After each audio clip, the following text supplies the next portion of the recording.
নমস্কাৰ। কবিতাটিৰ শিৰোনাম দৃশ্যান্তৰ আৰু কবি হৰেকৃষ্ণ ডেকা।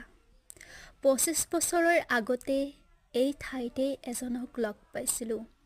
আলি কেঁকুৰিটো আছিল কেঁচা, সময়টো আছিল গধূলি। তেওঁ নঙলামুখত বিচাৰি ফুৰিছিল নিজৰ ঘৰৰ পদূলি।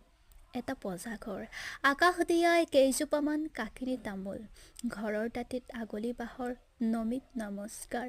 পূৰ্ণ জোনৰ লণ্ঠনৰ পোহৰতো কুকুৰিকণা মানুহজনে নিজৰ ঘৰ বিচাৰি পোৱা নাছিল। ওচৰৰ সহায় সাৰথি কেও নাছিল। মই যেতিয়া হাতত ধৰি তেওঁক আগুৱাই দিছিলোঁ, কৈছিল, বৰ শান্তিত আছোঁ এই প্ৰজাতিত।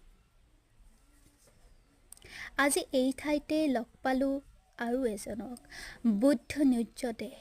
বয়সৰ চিন নোহোৱা হ'লে মুখত ২৫ বছৰ আগৰ শাইলা সাজ। ৭ মহলীয়া ঘৰৰ বাহিৰত তেওঁ ৰৈ আছিল। ওচৰে পাজৰে আন কেইবাটাও অট্টালিকা, এটাতকৈ আনটোৰ ৰূপচৰা। সন্ধ্যা বগাৰ বহুত পাছতো মানুহ পিয়া পিদি ফুৰিছিল। চছমাৰ তলেৰে সন্দেহেৰে চাই তেওঁ মোক সুধিলে, হেৰা অচিনাকি মানুহজন, তোমাক কি লাগে হে ইয়াত? ভাড়াঘৰ বিচাৰি আহিছা? এই কুবেৰৰ মহলাত ক'ত পাবা আৰু পালেও কি শান্তিত থাকিবা ইয়াত? মৰিলে দাহ কৰিবলৈও এজন মানুহ নাই। যশৰ পোৱালিহঁতে কাক কোনে চায়?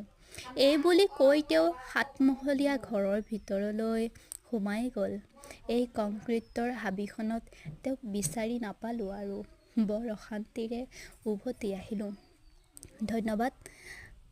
কবিতাৰ পাঠ কেনে হৈছে জনাবলৈ নাপাহৰিব।